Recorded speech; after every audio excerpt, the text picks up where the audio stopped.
ஒன்றாம் அதிகாரம் 37ஆம் வசனம்.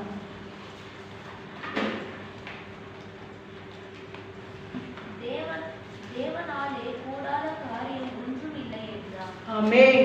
தேவனாலே கூடாத காரியம் ஒன்றுமில்லை. ஆமென்.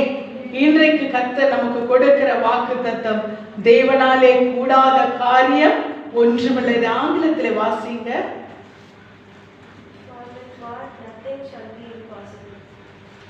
தேவனால் கூடாத காரியம் ஒன்றுமில்லை. அதை ஆங்கிலத்திலே வாசிக்கும் பொழுது ஒவ்வொரு வார்த்தையை சொல்லுமா? For with God nothing shall be impossible. Hallelujah. For with God nothing shall be impossible. Hallelujah. ஆண்டவராலே தேவனாலே கூடாத impossible என்ற ஒரு காரியமே இல்லை. ஹல்லேலூயா. இந்த வருடத்திலே ஆண்டவர் சொல்லுகிற வார்த்தை, தேவனாலே கூடாத காரியம் ஒன்றுமில்லை. ஹல்லேலூயா. நம்முடைய தேவன் சகலவற்றையும் அவர் செய்து முடிக்க போகிறார். இந்த வசனத்தை நீங்கள் வாசிப்பீர்களானால், இந்த வசனம் யார் மூலமாய் வெளிப்பட்டது என்று சொல்லி பார்க்கும் பொழுது, ஒரு தேவ தூதன் வந்து இந்த வார்த்தையை அவர் சொல்லுகிறார். இது யாரிடத்திலே அவர் சொல்லுகிறார் என்று சொன்னால், பல வருடங்களாய் முதிர் வயதாகி இனி நமக்கு கல்லறை தான் அடுத்த ஒரு கட்டம் என்று சொல்லி காத்து கொண்டிருந்த ஒரு பெண்ணிடத்திலே, ஒரு ஸ்திரீனிடத்திலே வந்து தேவதூதன் சொல்லுகிறார், நீ இவ்வளவு முதிர் வயதிலே இருக்கிறாய், ஆனால் கர்த்தர் உனக்கு ஒரு கர்ப்பத்தின் கனியை கொடுத்து அந்த பிள்ளையை ஒரு பெரிய மகிமையுள்ள ஒரு தீர்க்கதரிசியாய் எழுப்ப போகிறார் என்று சொல்லி இந்த வார்த்தையை சொன்ன பிறகு அவர் சொல்லுகிறார், தேவனாலே கூடாத காரியம் ஒன்றுமில்லை. ஹல்லேலூயா. இன்றைக்கு ஆண்டவர் உங்கள் மத்தியிலே வைக்கிற இந்த வார்த்தை நிச்சயமாய் நீங்கள் விசுவாசிப்பீர்களானால், தேவனாலே கூடாத காரியம் ஒன்றுமில்லை என்பதை நீங்கள் நிச்சயமாய் பார்க்க முடியும். நீங்கள் இதே போல நீங்க பார்ப்பீர்களானால், இதே ஒத்த சம்பவத்தை நீங்கள் பார்ப்பீர்களானால், பழைய ஏற்பாட்டிலே ஆதியாகமத்திலே 18ஆம் அதிகாரத்திலே நாம் வாசிக்கும் பொழுது 14ஆம் வசனத்திலே நாம் இப்படியாய் வாசிக்கிறோம். 18:14. கர்த்தரால் ஆகாத காரியம் உண்டோ?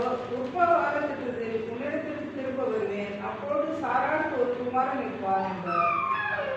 இங்கே இதே மாதிரிதான் தேவதூதர்கள் இங்க வந்து சொன்ன தேவதூதன் அங்கேயும் வந்து எலிசபெத்தினிடத்திலே பேசுகிறார். தேவதூதர்களுக்கு எத்தனை ஆயிரம் வருஷங்கள் ஆனாலும் அவர்களுக்கு வயதாவதில்லை இல்லையா? இந்த தேவதூதன் இங்க வந்து சொல்லும் பொழுது, இங்க தேவதூதனாய் நாம் பார்க்கிறோம்.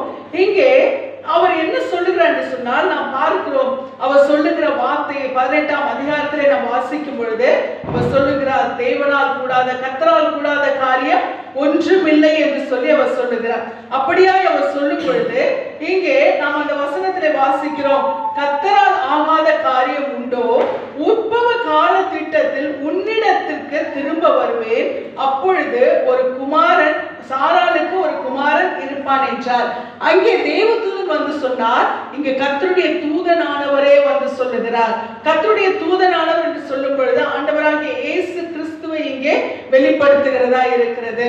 இங்கே அவர் சொல்லும் பொழுது கர்த்தரால் ஆகாத காரியம் உண்டோ என்று சொல்லி அவர் சொல்லுகிறது மாத்திரமல்ல, குறித்த காலத்தின் உற்பவ திட்டத்திலே நான் உன்னிடத்திலே வருவேன், அப்பொழுது சாராளுக்கு ஒரு பிள்ளை உண்டாகும். நடக்க முடியாத காரியம் இங்க சொல்லுகிறது. சாதாரணமா இப்போ ஒருத்தவங்களுக்கு ஒரு வருஷமா ஒரு காரியம் நடக்கலன்ற இடத்துல இல்ல, பல வருடங்களாய் காத்திருந்து இம்பாசிபிள் என்ற ஒரு நிலைமையில இருந்து வருகிற வார்த்தை.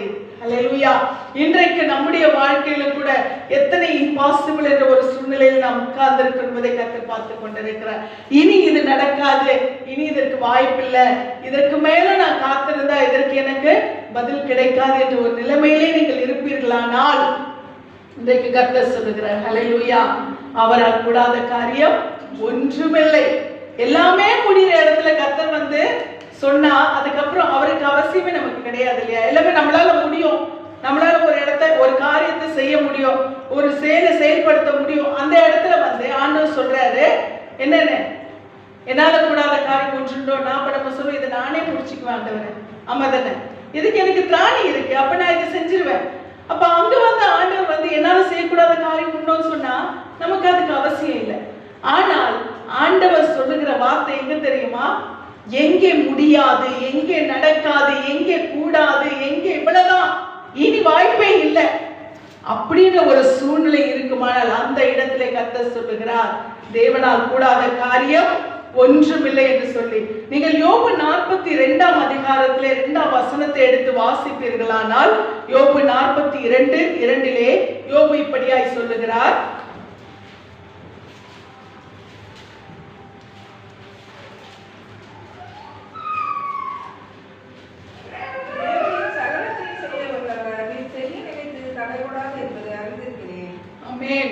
இதை சொல்லுகிறது யாரு? யோபு. என்ன சொல்றாரு?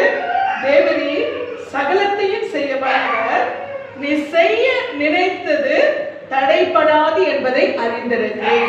சரி, இதை சொல்றதுக்கு ஓகே, எல்லாருமே சொல்லலாம், ஆண்டவரே நீங்க எல்லாத்தையும் செய்வீங்க, நீங்க செய்ய நினைச்சது தடைபடாது என்பதை எல்லாருமே சொல்லலாம். ஆனால் அதை சொன்ன மனிதனுடைய நிலைமை, அதை சொன்ன மனிதனுடைய சூழ்நிலை எந்த நிலைமை என்று சொல்லி நான் பார்க்கும் பொழுது, அவர் எந்த நிலைமையில் அவர் சொல்றார் தெரியுமா? அவர் சொல்லுகிற நிலைமை என்ன தெரியுமா? அவருடைய சொத்து சுதந்திரம் எல்லாவற்றையும் இழந்த நிலைமை, பெற்ற பிள்ளைகளை இழந்த நிலைமை, அவருடைய எல்லாமே போகட்டும், அவருடைய சரீரத்தில் என்ன ஆயிடுச்சு? ஆரோக்கியம் இல்லை. ஆரோக்கியம் இல்லைன்னா சாதாரணமா ஏதோ இன்டர்னல்ல ஏதாவது ப்ராப்ளம், இன்டர்னல் ப்ராப்ளம் ஏதாவது இருந்தா பரவாயில்ல, இன்னர் பார்ட்ஸ்ல ஏதாவது இருந்தா சரி, ஏதோ உள்ளுக்கு மருந்து சாப்பிட்டு வெளியில தெரியாது. ஆனால் அவருடைய சரீரமே அழுகி நாற்றம் எடுக்கிற அளவுக்கு பார்க்கும் பொழுது கருத்து போய் உள்ள புழுங்கெல்லாம் வெளியில வருது, அந்த அளவுக்கு அவருடைய புண்கெல்லாம் வெடித்து வெளியில வருகிறது, அந்த அளவுக்கு. அவருடைய மனைவி சொன்ன, இந்த நிலைமையில ஏன் நீ உயிர் வாழ்ந்துருக்க? ஆண்டவரை தூஷிச்சு செத்து போயிடு. யாரு கூட இருக்கிற மனைவி? கடைசியில் இவன் மட்டும் நமக்கு ஆறுதலா இருப்பான்னு நினைச்சா அந்த மனைவி என்ன சொல்றாங்க? நீ எதுக்கு இந்த உடம்ப வச்சுக்கிட்டு, எல்லாமே போயிடுச்சு, பிள்ளைங்க போயிடுச்சு, சொத்து போயிடுச்சு, வீடு வாசல் போயிடுச்சு, நிலம் போயிடுச்சு, சொந்த பந்தம் போயிடுச்சு, எல்லாமே போயிடுச்சு, இப்ப இருக்கிறது இந்த சரீரம், அதுவும் என்ன ஆயிடுச்சு? அழுகி நாற்றம் எடுத்துக்கிறது. பொண்டாட்டி நானும் கிட்ட கூட வர முடியாது. இந்த நிலைமையில நீ இன்னும் என்ன பண்ணிட்டு இருக்க? ஆண்டவரே ஆண்டவரே சொல்லிட்டு இருக்கிய, என்ன பண்ண? தேவனை தூஷித்து ஜீவனை விட்டுடு. விட்டுன்னா என்ன அர்த்தம்? சூசைட் பண்ணிக்கோ, செத்து போயிடு அப்படின்ட்டு. யாரு? எனக்கு உயிருக்கு உயிரான மனைவி, கடைசி வரைக்கும் என் கூட இருப்பான்னு நினைச்ச அந்த மனைவி என்ன பண்ணிட்டாங்க? ஜீவனை விட்டுன்னு சொல்றாங்க. அதுக்கு மேல சரி, நண்பர்கள் யாரோ வராங்களே, ஒரு 3 பேரு நமக்கு ஆறுதலா இருப்பாங்க போல இருக்குன்னு பார்த்தா வந்து உட்கார்ந்தவங்க என்ன பண்றாங்க? ஒருத்தரை மாத்தி ஒருத்தர், நீ ஏதோ பாவம் பண்ணிருக்க, நீ ஏதோ கெட்டது பண்ணிருக்க, நீ ஏதோ மோசமானவன், நீ நல்ல மாதிரி இது வரைக்கும் நடிச்சுட்டு இருந்த, ஆனா ஆண்டவர் பொறுத்துக்கல பத்தியா, ஆண்டவர் வந்து நடிப்பெல்லாம் என்ன பண்ணிட்டாரு? வெளியே காட்டிட்டாரு பத்தியா? இப்படி எல்லாம் என்ன பண்றாங்க? ஆறுதல் சொல்ல வந்த பேர்ல என்ன பண்றாங்க? அவர் மீது புழுதியை வாரி தூற்றுகிறார். வலிய கூட தாங்கிக்கலாம், ஆனா வார்த்தையால வருகிற வேதனை அவரால் என்ன பண்ண முடியல? தாங்கிக்க முடியல. அவர் சொல்றாரு, நீங்க எல்லாம் எனக்கு அலட்டல் உண்டாக்குகிற தேற்றரவாளர்கள். என்ன அப்படின்னா என்ன அர்த்தம்? ஆறுதல் சொல்ல வந்துட்டு நீங்க என்னை இப்படி போட்டு அலட்டுறீங்களே, இதான் ஆறுதலா அப்படின்னு சொல்ற அளவுக்கு கிட்ட உட்கார்ந்துகிட்டு என்ன பண்றாங்க? அவரை தூஷிக்கிறார்கள். இவ்வளவுக்கு மத்தியிலும் அவர் என்ன செய்து கொண்டிருக்கிறார்? அமர்ந்து கொண்டிருக்கிறார். இந்த வசனத்தை அவர் சொல்லும் பொழுது எந்த இடத்துல தெரியுமா சொல்றாரு? கடைசி அதிகாரம், யோபு எழுதின இந்த யோபுவின் புஸ்தகத்தின் கடைசி அதிகாரத்திலே 2ஆம் வசனத்துல. அப்போ இந்த கடந்து வந்த இந்த 41 சாப்டர்லயும் அவ்வளவு ஏச்சு பேச்சுக்கள், அவ்வளவு வேதனைகள், அவ்வளவு வியாதியின் கொடூரங்கள், அவ்வளவு மோசமான ஒரு நிலைமைக்குள்ளே அவர் இருக்கிறார். இந்த நிலைமையில அந்த கடைசி அதிகாரத்திலும் அவர் உறுதியாய் இருக்கிறார். இததான் ஆண்டவர் சொல்லுகிறார். ஹல்லேலூயா.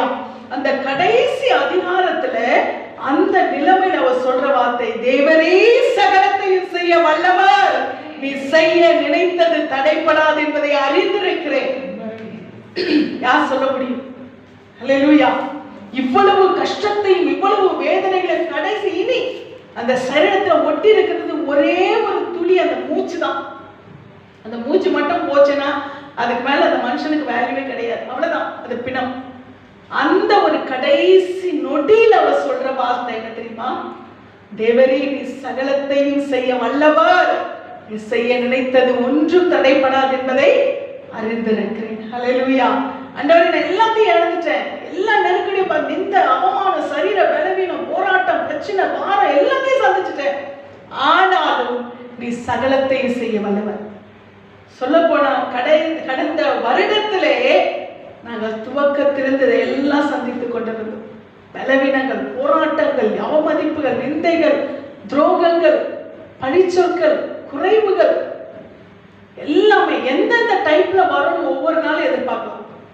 அந்த அளவுக்கு சூழ்நிலைகள். எனக்கு இவ்வளவு ஃப்ரஸ்ட்ரேஷன் ஆகி பாஸ்டர் பேசினாருன்னா அவ்வளவு நெருக்கடிகள், அவ்வளவு சூழ்நிலைகள். ஆனாலும் கர்த்தருடைய வார்த்தை சொல்லுகிறது, அவர் செய்ய நினைத்தது ஒன்றும் தடைபடாது. ஹல்லேலூயா. தேவனால் செய்யக்கூடாத காரியம் ஒன்றுமில்லை. ஹல்லேலூயா. இன்றைக்கு துவக்கத்திலேயே நமக்கு கொடுக்கப்பட்ட வார்த்தை இது. இன்றைக்கு இந்த நிலைமையில் இந்த யோபு இந்த வார்த்தை சொல்லுகிறார். எந்த அதிகாரத்துல இந்த வார்த்தை அவர் ஆணித்தரமாய் சொல்லுகிறாரோ அதே அதிகாரத்துல தான் கர்த்தர் அவருடைய நிலைமையை டோட்டலா மாற்றார். முன்னே இருந்த நிலைமையை பார்க்கிறோம், அவருடைய பின்னிலைமை எப்படியா இருந்துச்சாம்? மிகுந்த ஆசீர்வாதமா இருந்துச்சாம். முன்னாடி இருந்த எல்லாவற்றையும் கர்த்தர் அவருக்கு எப்படியா கொடுத்தாரா? இரட்டிப்பாய். ஹல்லேலூயா. அந்த வசனத்தை நீங்கள் வாசிப்பில்லானால் இங்கே நாம் வாசிக்கிறோம். அந்த வசனத்தை நீங்க எடுத்து வாசிங்க. 42ஆம் அதிகாரத்திலே நீங்க வாசிங்க 12ஆம் வசனம். 42:12. யோபின் முன்னிலைமை பார்க்கிறோம், அவர் பின்னிலைமையை ஆசீர்வதித்தார். 14,000 மாடுகளும் 1000 ஒட்டகங்களும் 1000 ஏர்களும் 1000 கழுதைகளும் அவருக்கு உண்டாயின. 7 குமாரரும் 7 குமாரரும் 3 குமாரத்திகளும் அவருக்கு பிறந்தார்கள். மூத்த மகளுக்கு எரிமாள் என்றும், இரண்டாம் மகளுக்கு எப்சியாள் என்றும், மூன்றாம் மகளுக்கு கொரோனா என்றும் பெயரிட்டான். தேசத்திலே யோபி குமாரத்திகளை போல் சௌந்தரியமான பெண்கள் காணப்படவில்லை. அவர்கள் தகப்பன் அவர்கள் சகோதரரை நடுவிலே அவர்களுக்கு சுதந்திரப்படுத்தான். நீங்க பார்க்கும் பொழுது ஆண்டவர் எப்படி ஆசீர்வதிக்கிறார்? அவருடைய முன்னிலைமையை பார்க்கணும், அவருடைய பின்னிலைமை எப்படி ஆச்சு? ஆசீர்வதித்தார். அவரை இரட்டிப்பாய் ஆசீர்வதிக்கிறார். அப்படின்னா அதுக்கு முன்னாடி அவருக்கு எத்தனை ஏர்மாடுகள் இருந்து? 14,000. அதுக்கு முன்னாடி 7,000 இருந்திருக்கு. இப்போ அவருக்கு என்ன? இரட்டிப்பாய் ஆசீர்வதித்த பிறகு அவருக்கு 6,000. அதுக்கு முன்னாடி 3,000 ஒட்டகங்கள் இருந்திருக்கு. 1000 ஏர்கள் இருந்துச்சுன்னா அதுக்கு முன்னாடி 500 இருந்திருக்கு. 1000 கழுதைகள்னா அதுக்கு முன்னாடி 500 இருந்திருக்கு. ஆனா பிள்ளைகள் என்னது? 7 குமாரர் 3 குமாரத்திகள். ஆனால் ஆண்டவர் எப்படி ஆசீர்வதித்தார் சொன்னா, அவருடைய குமாரத்திகளை எப்படி ஆசீர்வதித்தாரா? தேசத்திலே அவருடைய குமாரத்திகளை போல சௌந்தரியம் உள்ள பெண்கள் யாருமே இல்லையா. அந்த அளவுக்கு கர்த்தர் என்ன பண்ணிருக்கிறாரு? ஆசீர்வதித்திருக்கிறார். இங்கே பார்க்கும் பொழுது நிச்சயமாய் அவர் கடைசி வரைக்கும் அந்த விசுவாசத்தின் பலன். சில வேளைகளிலே இங்க யோபு கூட இன் பிட்வீன் அந்த இடையில நீங்க பாத்தீங்கன்னா சில இடங்களில் ஆண்டவர்கிட்ட கேட்பார், ஆண்டவரே நான் என்ன பண்ண ஆண்டவரே, நான் என்ன நீதி தவறு ஆண்டவரே. இதெல்லாம் மனுஷங்களுக்கு வருகிற ஃப்ரஸ்ட்ரேஷன். நிச்சயமாய் ஆண்டவருக்கு முன்பாக உண்மையாய் நடக்கும் பொழுது, ஆண்டவருடைய பார்வையில நாம் இப்படியா இருக்க வேண்டும், அப்படியாய் அவருக்காய் செயல்பட வேண்டும் நினைக்கும் பொழுது, அதற்கு மாறாய் நடக்கும் பொழுது நிச்சயமாக நமக்குள்ளே அப்படிப்பட்ட ஒரு வேதனைகள், புலம்பல்கள், இந்த மாதிரியான ஃப்ரஸ்ட்ரேஷன் நமக்கு வரும். ஆனாலும் கர்த்தர் நிச்சயமாகவே எல்லாவற்றிலும் நம்முடைய சூழ்நிலைகளை அறிந்திருக்கிறார், நம்முடைய நிலைமைகளை அறிந்திருக்கிறார். ஆண்டவருடைய வார்த்தை அவர் சகலவற்றையும் நம்மை திருப்பிக் கொள்ளும்படியாக செய்கிற தேவன். அதனாலதான் இங்கே அவரால் செய்யக்கூடாத அதிசயமான காரியம் ஒன்றுமில்லை என்று பார்க்கிறோம். எல்லா சூழ்நிலைகளையும் புரட்டி போடுகிறதற்கு அவராலே கூடும் என்று சொல்லி இந்த வசனத்தின் மூலமாய் நாம் அறிந்து கொள்ளுகிறோம். நெருக்கத்தின் மத்தியிலே அவர் அறிக்கையிட்டார். கர்த்தர் நிச்சயமாகவே அந்த நெருக்கத்திலிருந்து அவரை விடுவித்தார். உண்மையாகவே கர்த்தர் நம்முடைய வாழ்க்கையின் சூழ்நிலையில கூட நாம் ஒரு நேரத்திலே நாம் ஒருவேளை நாம் மனம் தளர்ந்து போயிருக்கலாம். ஆனால் அடுத்த நிமிட கர்த்தர் என்ன பண்றாரு? நம்மை பலப்படுத்தி நம்மை தூக்கி நிறுத்துகிறவராயிருக்கிறார். தேவனால் செய்யக்கூடாத அதிசயமான காரியம் ஒன்றுமில்லை என்று சொல்லும்படியால் கர்த்தர் தம்முடைய அதிசயங்களை நம்முடைய வாழ்க்கையிலே விளங்கப்படுகிறவராயிருக்கிறார். இங்கே பார்க்கும் பொழுது இவ்வளவு நெருக்கடிகளின் மத்தியிலே ஆண்டவருடைய வார்த்தை சொல்லுகிறது. ஏசாயா 40:29 நாம் வாசிக்கும் பொழுது, ஏசாயா 40:29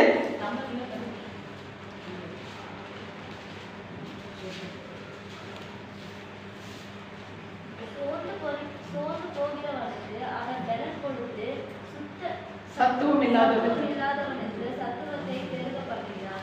இங்க நான் பார்க்கும் பொழுது இந்த சோதனைகள், இந்த பாரங்கள், இந்த வேதனைகள் இங்க யோபுவின் வாழ்க்கையில பார்க்கும் பொழுது அவருக்கு வந்த போராட்டங்கள் எல்லாவற்றிலும் கர்த்தர் என்ன பண்ணாரு? அவருக்கு பலனை கொடுத்தார். இங்கே நம்முடைய வாழ்க்கையில் கூட நம்ம அநேக நெருக்கடிகளை சந்தித்துக் கொண்டிருக்கிறோம். கர்த்தருடைய வார்த்தை நமக்கு சொல்லுகிறது, சோர்ந்து போகிறவனுக்கு அவர் பலன் கொடுத்து சத்துவம் இல்லாதவனுக்கு சத்துவத்தை பெருக பண்ணுகிறார். ஒருவேளை நெருக்கடிகள், போராட்டங்கள், வேதனைகள் நம்மை சூழ்ந்திருக்கலாம். ஆனால் கர்த்தருடைய வார்த்தை நமக்கு நேராய் வருகிறது. இது வரைக்குமாய் நாம் என்ன சூழ்நிலையை சந்தித்திருந்தாலும் கர்த்தர் இன்றைக்கு சொல்லுகிறார், சோர்ந்து போகிற நமக்கு அவர் பலன் கொடுத்து சத்துவம் இல்லாத நமக்கு அவர் சத்துவத்தை பெருக பண்ணுகிறார். கடந்த வருடத்திலே சோர்ந்து போயிருந்தோமா, இந்த வருடத்திலே பலனை கொடுப்பார். கடந்த வருடத்திலே பலனற்று நின்று கொண்டிருந்தோமா, சத்துவம் இல்லாத இருந்தோமா, நம்மை நிச்சயமாய் பலப்படுத்தி அவர் நிலைநிறுத்த போகிறார். ஹல்லேலூயா. கடந்த நாளிலே, கடந்த வருடத்திலே நாம் என்னவெல்லாம் வேதனைகளை சந்தித்தோமோ, இந்த வருடத்திலே கர்த்தர் எல்லாவற்றையும் அவர் அப்படியே புரட்டி போட வல்லவராய் இருக்கிறார். அது மாத்திரமல்ல, 2 கொரிந்தியர் 12ஆம் அதிகாரத்திலே 9-10 நாம் வாசிக்கும் பொழுது கர்த்தருடைய வார்த்தை இப்படியாய் நமக்கு சொல்லுகிறது. 2 கொரிந்தியர் 12:9-10. அடுத்து அவர், என் கிருபை உனக்கு போதும், பலவீனத்திலே என் பலன் பூரணமாய் விளங்கும் என்றார். ஆகையால் கிறிஸ்துவின் வல்லமை என் மேல் தங்கும்படி என் பலவீனங்களை குறித்து நான் மிகவும் சந்தோஷமாய் மேன்மை பாராட்டுவேன். ஹல்லேலூயா. இங்க நாம் வாசிக்கும் பொழுது இந்த 12ஆம் அதிகாரத்திலே, அதற்கு அவர் என் கிருபை உனக்கு போதும், பலவீனத்திலே என் பலம் பூர்ணமாய் விளங்கும் என்றார். ஆகையால் கிறிஸ்துவின் வல்லமை என் மேல் தங்கும்படி என் பலவீனங்களை குறித்து நான் மிகவும் சந்தோஷமாய் மேன்மை பாராட்டுவேன். இது சொன்னது யார் தெரியுமா? இந்த வேதத்திலேயே அதிகமான அதற்கான ஸ்ட்ரென்த் நம்ம என்ன பண்ணுவோம்? கூட்டிக் கொள்ளுகிறதற்கு நாம் காரியங்களை, அதற்கான ஒரு பலனை நாம் தேடுவோம். அதே போல நமக்கு எப்பொழுது ஒரு இந்த பிரச்சனைகள் வருகிறதோ அப்பொழுது கர்த்தர் என்ன செய்கிறார் தெரியுமா? நமக்கு அதிகமான ஒரு பலனை நமக்கு என்ன பண்றாரா? அவர் கொடுக்கிறார். அதிகமான நமக்கு கிருபைகளை அவர் கொடுக்கிறார். அதிகமான அதை மேற்கொள்ளக்கூடிய ஒரு வல்லமை கர்த்தர் நமக்கு கொடுக்கிறார். சில காரியங்களை நம்ம பார்க்கும் பொழுது நம்முடைய பலவீனம் வரும்பொழுதுதான் நமக்கு என்ன தெரியும்? ஓ, இதுக்கு நமக்கு இந்த காரியத்தை நம்ம எடுத்துக்கொண்டாதான் நமக்கு என்ன ஆகும்? நமக்கு தேவையான பலன் கிடைக்கும் போல இருக்கு. அப்பதான் நம்ம என்ன பண்ணுவோம்? நம்முடைய ஆரோக்கியத்தை குறித்து நம்ம கவனம் எடுத்துக் கொள்கிறோம். அப்ப நமக்கு ஏற்கனவே இந்த பலவீனத்துக்கும் நமக்கு ஒரு தீர்வு கிடைக்கிறது போல கர்த்தர் சில காரியங்களை, சில சூழ்நிலைகளை நமக்கு அனுமதிக்கும் பொழுது நமக்கு எல்லா போராட்டங்களுக்கு கர்த்தர் என்ன பண்றாரு? முந்தின நிலைமைக்கும் இருக்கிற எல்லா பிரச்சனைகளுக்குமே கர்த்தர் ஒரு தீர்வை நமக்கு கொடுக்கிறார். அப்ப நாம இந்த பலவீனம், நமக்கு வருகிற சோதனைகளை குறித்து நாம் சோர்ந்து போகாதபடி கர்த்தருக்குள்ளாய் நாம் பலனை பெற்றுக்கொள்ள வேண்டும். ஏனென்றால் கர்த்தர் சொல்லுகிறார், என் கிருபை நான் என்ன பண்ணிருக்கிறேன்? உனக்கு நான் கொடுத்திருக்கிறேன். என் கிருபை. நம்மை சிருஷ்டித்தவருடைய கலை எப்படி இருக்கும்? எப்படி இருக்காது? பலமுள்ளதா இருக்கும். அவர் சொல்லுகிறார், சோர்ந்து போயிருக்கிற தம்முடைய பிள்ளைகளை பார்த்து அவர் சொல்றாரு, கர்த்தரின் புயமே என்று சொல்லி. அப்ப அவர் நம்ம அற்பமாய் பார்க்கவில்லை, சொற்பமாய் பார்க்கவில்லை. நம்ம எப்படி பார்க்க தெரியுமா? என் கரத்துக்கு ஒத்த பலனாய் நான் உன்னை பார்க்கிறேன் என்று சொல்லி. ஹல்லேலூயா. கர்த்தர் எப்படி பார்க்கிறாரா நம்மள? அவர் கரத்துக்கு ஒத்த பலனாய் நம்ம எப்படி பார்க்கிறாரா? நம்மை பலசாலிகளாய் பார்க்கிறார். நாம தான் நம்மை குறித்து என்ன பண்றோம்?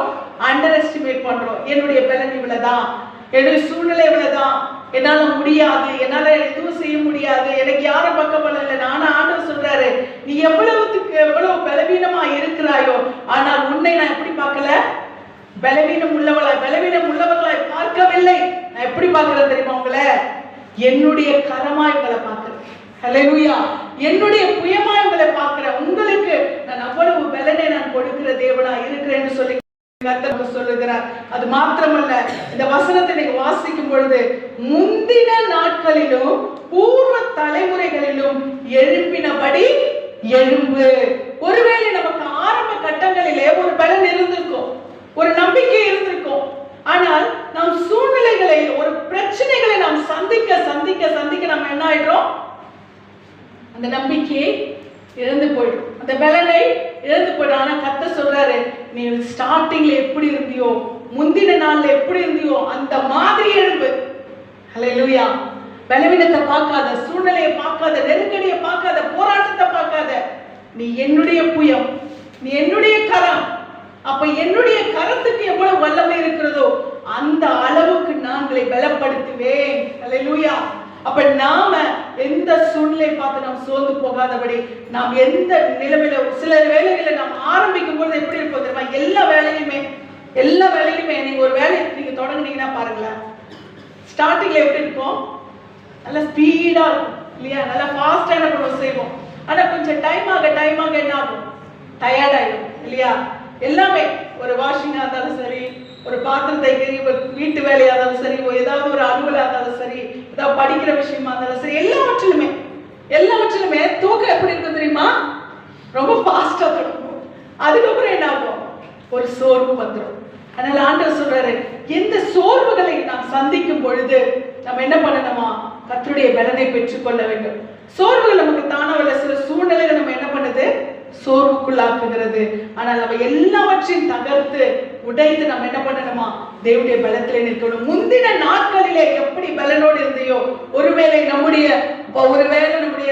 சரீரத்தின் காரியமா இருக்கலாம். நம்ம ஒருவேளை வாலிப காலங்கள்ல நல்ல ஆக்டிவா இருந்திருக்கும். அதுக்கப்புறம் என்ன ஆகுது? கொஞ்சம் வயது காணப்பட என்ன ஆகுது? வயது கூட பலன் குறைந்து போகுது. ஆனால் கர்த்தர் சொல்றாரு, நான் பலப்படுத்துவேன். அல்லேலூயா. அதுதான் ஆண்டவர் அழகா கழுகுக்கு ஒப்பிடுறாரு. கழுகு எப்படி இருக்குமா? அதுவே தன்னுடைய பலன் குறைந்து போகும்போது என்ன பண்ணுமா? தன்னை பலப்படுத்திக் கொள்ள ஒரு கண்மலையின் மேல உட்காருமா. தன்னுடைய பழைய சிறகுல அதுவே தானா பிச்சு எடுத்துருமா. தன்னுடைய பழைய அழகுகளை என்ன பண்ணுமா? அது தடித்து, அது இன்னும் இறையை கவ, அது பலனற்று போகிறது என்று சொல்லி அதுவே என்ன பண்ணுமா? அந்த பழைய அழகு உடைக்குமா. பானையில மோதி என்ன பண்ணுமா? அந்த பழைய அழகு என்ன செய்யுமா? அது உடைத்து விடுமா. அப்படியா வரும்பொழுது அந்த உதிர்ந்த சிறகுகளும் அந்த பழைய அழகுகளும் அது திரும்ப வருகிறதற்கு அது காத்திருக்கும். ஆனா அது காத்திருக்கும் பொழுது அந்த பழைய நிலைமை இருக்கு பாத்தீங்களா, அது எல்லாம் மாறி புதிதாய் வரும் பொழுது முந்தின பலனை பார்க்கிறோம், அது எழும்பி பிரகாசிக்கும். ஹல்லேலூயா. முந்தின நாட்கள் இதை விட இன்னும் 40 வருஷம் அது பலனோடு கூட காணப்படும். ஆண்டவர் அப்படிப்பட்ட ஒரு ஐந்தறிவுள்ள ஒரு பறவைக்கு அப்படிப்பட்ட பலனை கொடுத்திருப்பார். ஆனால் நாம யாரு? தேவனுடைய சாயல், அவருடைய சுவாசம். அப்ப நாம எப்படி இருப்போம்? நம்ம சும்மா விட்டுருவாரா? அப்ப எப்ப நம்ம சோர்ந்து போகிறோமோ, எப்ப நம்மளால முடியாதுன்றோமோ, அப்ப நமக்கு நினைக்கணும், இதை விட பல மடங்கு நான் உயர எழும்ப போகிறேன். ஹல்லேலூயா. எப்ப நம்ம நெருக்கடிகளை சந்திக்கிறோமோ அப்ப நம்ம உணரணும், இதை விட பல மடங்கு எனக்கு மேன்மை வரப்போகிறது. இந்த விழுதல் நமக்கு அது விழுதல் கிடையாது, அது எழுச்சிக்கான ஒரு ஆரம்பம். ஹல்லேலூயா. ஏனென்றால் உலகத்தில் இருப்பவனில் நமக்குள் இருக்கிறவர் அவர் பெரியவராயிருக்கிறார். அதனால அவர் நமக்கு ஒரு புது பலனை கொடுத்து அவர் நடத்த வல்லவராயிருக்கிறார். அது மாத்திரமல்ல, எரேமியா 31:17 நாம் வாசிக்கும் பொழுது, உம்மாலே செய்யக்கூடாத அதிசயமான காரியம் ஒன்றுமில்லை என்று சொல்லி கர்த்தருடைய வார்த்தை சொல்லுகிறது. கர்த்தராலே செய்யக்கூடாத அதிசயமான காரியம் என்று சொல்லி ஒன்றுமில்லையா? அப்படின்னா என்னது? அவரால் இது முடியும், என்னால இது முடியாது, அதனால நீ வேற யாருன்னா பார்த்துக்கோ, ஆண்டவர் என்ன பண்ண மாட்டாரா? சொல்ல மாட்டார். என்ன கேட்கிறீ, என்ன நடக்கணும், எது முடியாதோ, எது வாய்ப்பே இல்லை அப்படின்னதோ அதை என்ன பண்ணுவார்? ஆண்டவர் நமக்கு செயல்படுத்துவார். அது எப்படி செயல்படுத்துவார்னா, ஒருவேளை ஆண்டவரை நேரடியாக நமக்கு செயல்படுத்த முடியாது, அதற்கான மனுஷ தயவுகளை உண்டாக்குவார், அதற்கான அனுகூலங்களை உண்டாக்குவார், அதற்கான வழிகளை நமக்கு காண்பிப்பார். அதற்கான நம்ம நினைச்சு பார்க்க மாட்டோம், ஆனா யார் மூலமாவது கர்த்தர் என்ன பண்ணுவாரு? நமக்கு தீர்வுகளை உண்டாக்குவார். அப்ப ஆண்டவர் ஏதாவது ஒரு விதத்துல சில வேளைகளிலே நான் ஏற்கனவே கூட சொல்லிருக்கேன், தேவ தூதர்களே இறங்கி வந்து கூட மனுஷர் வடிவிலே நமக்கு உதவி செய்வார்கள், செய்திருக்கிறார்கள்.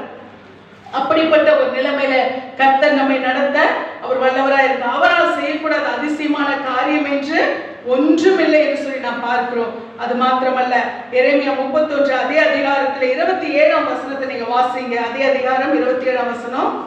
இதோ நாட்கள் வரும் என்று கர்த்தர் சொல்கிறார், அப்பொழுது இஸ்ரவேல் குடும்பத்தையும் யூதா குடும்பத்தையும் மனுஷர் வித்தினாலும் மிருக வித்தினாலும் விதைப்பேன்.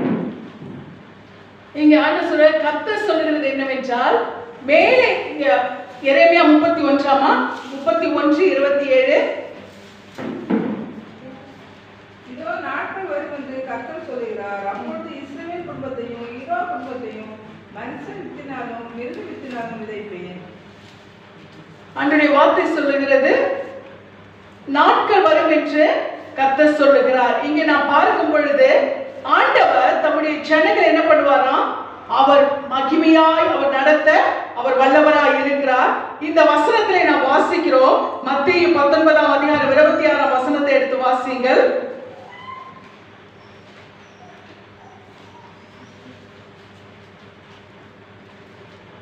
மத்தேயு 19:26. இயேசு அவர்களை பார்த்து, மனுஷரால் இது கூடாததுதான், தேவனால் எல்லாம் கூடும் என்றார். மனுஷரால் இது கூடாததுதான், ஆனால் என்னவா, தேவனால் எல்லாம் கூடும். மனுஷரால் செய்ய முடியாதது சில காரியங்களை நம்முடைய பலன் செய்ய முடியாது, நம்முடைய ஞானம் செய்ய முடியாது, நம்முடைய அறிவு செய்ய முடியாது, நம்முடைய எந்த ஒரு சூழ்நிலையும் செய்ய முடியாத காரியத்தை யார் செய்வாரா? தேவன். ஹல்லேலூயா. மனுஷனால் இது கூடாததுதான், ஆனால் தேவனால் எல்லாம் கூடும் என்று சொல்லி நாம் பார்க்கிறோம். ரோமர் 4ஆம் அதிகாரம் 20ஆம் வசனத்தை வாசிங்க. ரோமர் 4:20.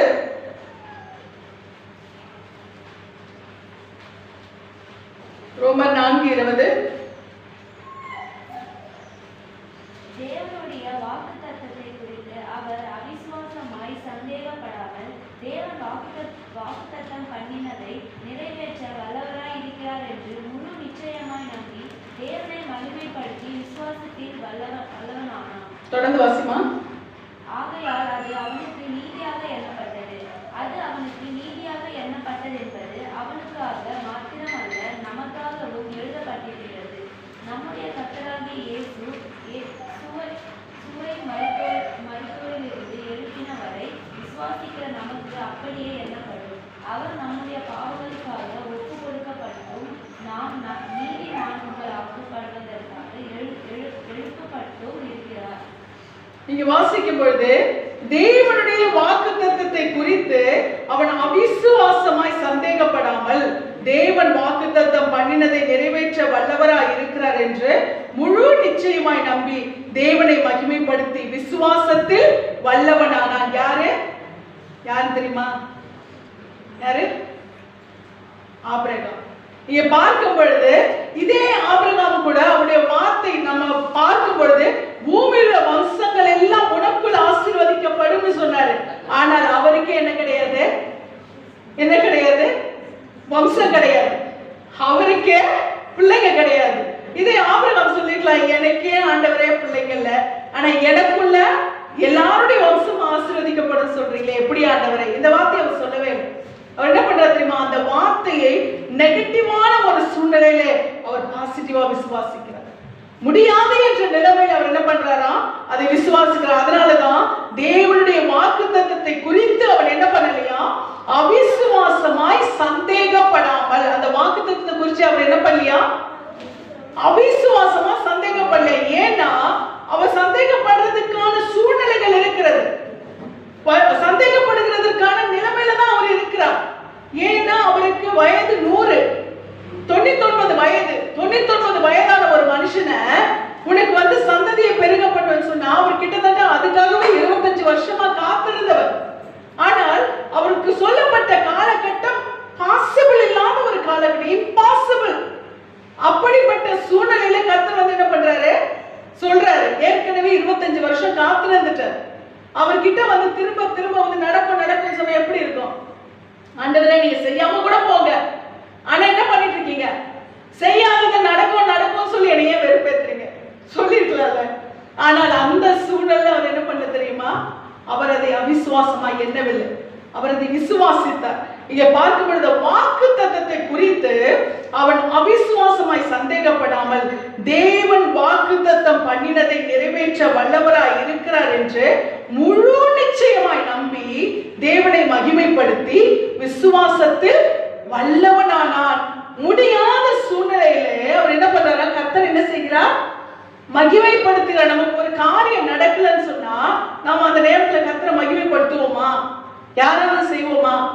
நம்ம எதிர்பார்த்திருக்கிறோம், ஆண்டவர் என்ன பண்ணிட்டாரு?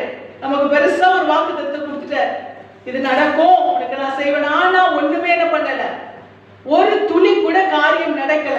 அப்ப நம்ம ஆண்டவரை மகிமைப்படுத்துவோமா? என்ன பண்ணுவோம்? ஆண்டவர் இப்படியே சொல்லி என்ன பண்றாரு? வார்த்தை போய், வசனம் போய், எல்லாம் போய் இப்படின்னு சொல்லி நம்ம என்ன பண்ணுவோம்? சொல்லுவோம். ஆனால் அவர் அந்த வாக்குத்தத்தம், இந்த வார்த்தையை அவர் கொடுத்த காலகட்டம் நெகட்டிவானது, அவருக்கு நடக்க முடியாத சூழ்நிலை. ஆனாலும் அந்த நிலைமையிலேயும் என்ன பண்றாரா, அந்த வார்த்தையை பற்றி கொண்டு அவர் எப்படியா தேவனை மகிமைப்படுத்தினார் சொல்லி நாம் பார்க்கிறோம். அது மாத்திரமல்ல, அதிலே விசுவாசத்திலே, அந்த நேரத்தில் விசுவாசத்தினில் வல்லவனானால் ஆகையால் அது அவனுக்கு நீதியாக எண்ணப்பட்டது. அது அவனுக்கு நீதியாக எண்ணப்பட்டது என்பது அவனுக்கு மாத்திரமல்ல, நமக்காகவும் எழுதப்பட்டிருக்கிறது. அது அவருக்கு மாத்திரம் இல்ல, அது யாருக்காக எழுதப்பட்டிருக்கா?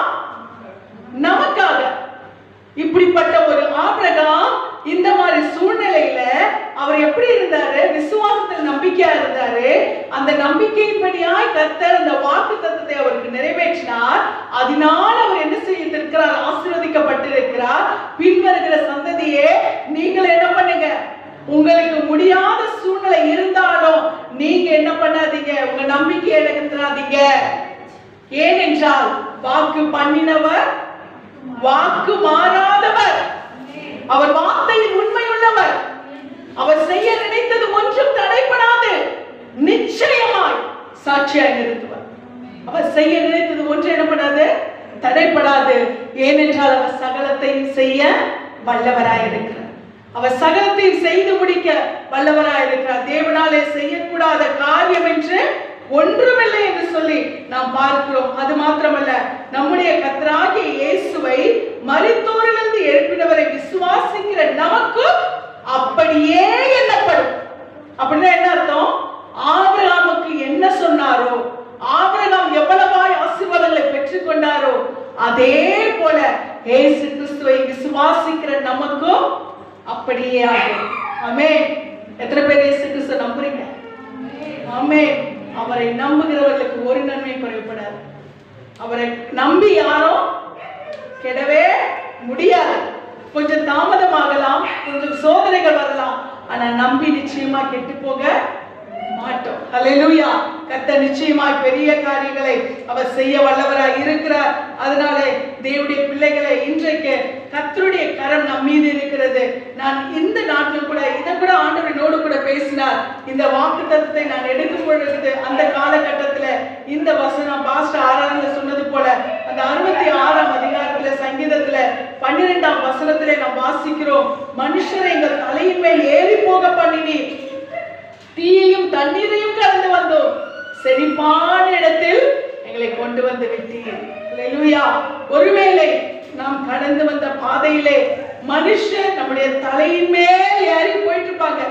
ஹல்லேலூயா. அவங்க ஏறி போறதுக்கு யார் யூஸ் பண்ணிருக்காங்க? நம்ம தலையதான். அவங்க உயர்றதுக்கு நம்ம தலை மேல ஏறி தானே பண்ணிருக்காங்க, அந்த தலையை மிதிச்சு தான் போயிருக்காங்க. அப்ப மனுஷரை எங்கள் தலையின் மேல் ஏறி போக பண்ணினி, அவருடைய காரியங்களுக்கும் அவருடைய தேவைகளுக்கும் நாம் பிரயோஜனமா இருந்தோம், நாம் பயன்பட்டோம். ஆனால் ஒரு காரியம் நடந்த பிறகு, ஒரு உயர்வு வரும்பொழுது என்ன பண்றாங்க? நம்ம தலை மேல ஏறி என்ன பண்றாங்க? நம்ம தலையை மிதிச்சுட்டு போறாங்க. ஆனாலும் தீயையும் தண்ணீரையும் கடந்து வந்தோம். ஒரு பெரிய ஆறை கடக்கிறதோ, ஒரு பெரிய தீயை கடக்கிறதோ சாதாரணமான விஷயமா? அப்படிப்பட்ட சோதனைகள் எல்லாம் என்ன பண்ணிருக்கிறோம்? நாம் கடந்து வந்திருக்கலாம். ஆனாலும் கர்த்தர் சொல்லுகிறார், செழிப்பான இடத்துல. ஹல்லேலூயா. கர்த்தருடைய வார்த்தை நமக்கு சொல்லுகிறது, இவை எல்லாவற்றையும் கடந்தாலும் இதற்கு பின்பாக நாம் சந்திக்கிற செழிப்பான இடம். ஹல்லேலூயா. இதெல்லாம் நாம் கடந்து வருகிறதற்கு காரணம் என்ன தெரியுமா? இதற்கு பின்பாக ஒரு பெரிய மகிமை, ஒரு பெரிய ஆசீர்வாதம், ஒரு பெரிய நன்மை. இதை கேட்கிற நீங்களா இருந்தாலும் சரி, இதை சொல்ற நாங்களா இருந்தாலும் சரி, நிச்சயமாய் கர்த்தர் எல்லாவற்றையும் கடந்து எல்லாவற்றையும் ஜெயித்து நம்ம இந்த 2025ஆம் வருடத்திலே நம்மை தலைநிமிர செய்ய போகிறார். ஹல்லேலூயா. இந்த நாளின் ஆரம்பத்திலிருந்து இதை கர்த்தர் செய்ய ஆரம்பித்து விட்டார் என்று சொல்லி நாம் விசுவாசிப்போம்.